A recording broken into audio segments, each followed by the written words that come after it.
ఏ వయసులో పిల్లలకు డైపర్లు వేయడం ఆపాలో తెలుసా? నిర్లక్ష్యం చేస్తే మీ చిన్నారులకే ఇబ్బంది.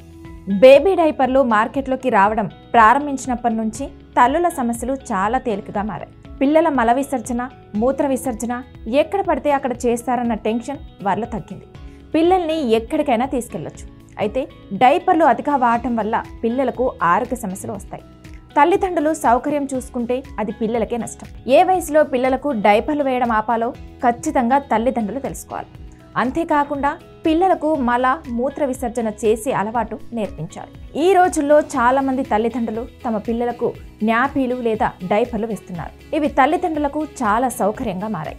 ఎక్కడికైనా పిల్లల్ని తీసుకెళ్లడానికి ఫంక్షన్ల సమయంలో డైపర్లు బాగా పనికొస్తున్నాయి. పిల్లలు మూత్ర విసర్జన లేదా మల విసర్జన చేస్తారన్న టెన్షన్ తల్లిదండ్రులకు ఉండదు. అంతేకాకుండా పిల్లలు బట్టలు పాడు చేస్తున్నారన్న ఆందోళన కూడా ఉండదు.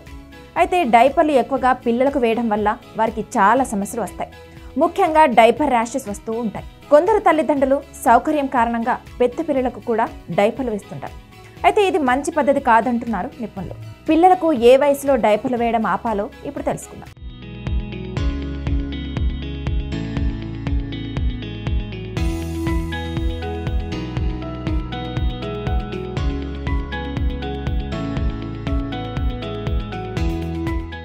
ఇండియన్ అకాడమీ ఆఫ్ పీడియాట్రిక్స్ ప్రకారం భారతదేశంతో పాటు ప్రపంచంలో అనేక ప్రాంతాల్లో టాయిలెట్ శిక్షణ పిల్లలకు బాల్యం నుంచి నేర్పిస్తారు.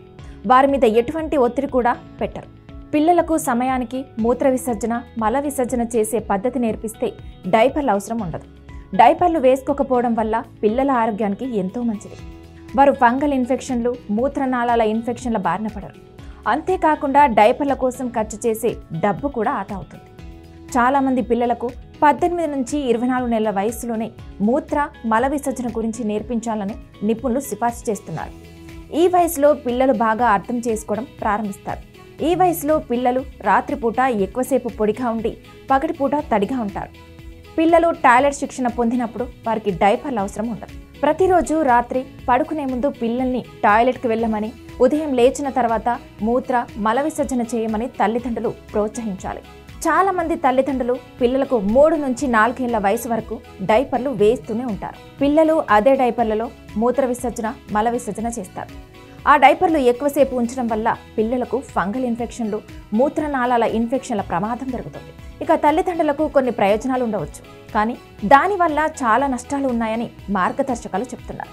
ఇక 3 ఏళ్ల వయసుకే పిల్లలకు డైపర్లు వేయడం పూర్తిగా మానేయాలి. మార్గదర్శకాల ప్రకారం పిల్లలకి మొదటి నుంచే టాయిలెట్ శిక్షణ ఇవ్వడం మంచిది. అవసరమైనప్పుడు మాత్రమే డైపర్లు ధరించండి. పిల్లల వయసు 1.5 నుంచి 2 సంవత్సరాలు వచ్చేసరికి డైపర్లు ధరించడం మానేయండి. ఇది వారి ఆరోగ్యానికి ఎంతో మంచిది. అంతేకాకుండా వాళ్ళు కూడా టాయిలెట్ హ్యాబిట్ నేర్చుకుంటూ ఉంటారు.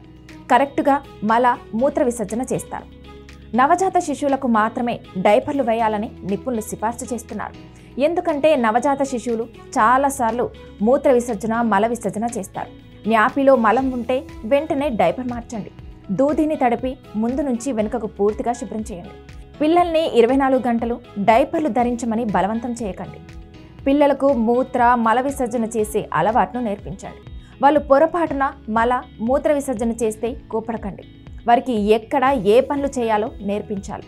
పరిశుభ్రతపై శ్రద్ధ వహించండి, కానీ డైపర్లపై అతిగా ఆధారపడకండి.